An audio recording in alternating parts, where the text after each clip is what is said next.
Ganyan guys, kahirap magtrabaho dito sa ibang bansa. Kaya kayo dyan, na mga pamilya na pinapadalhan ng mga pera ng OFW, sana bigyan nyo ng value ito. Di lang kay puro lakwat siya. Buy dito, buy doon. Kasi nga, gumagastos lang kayo kasi hindi nyo pinaghirapan ng pera.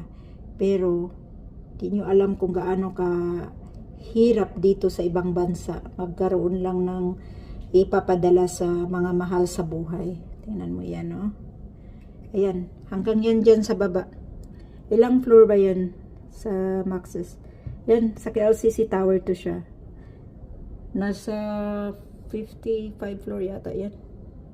Ano, 35 floor.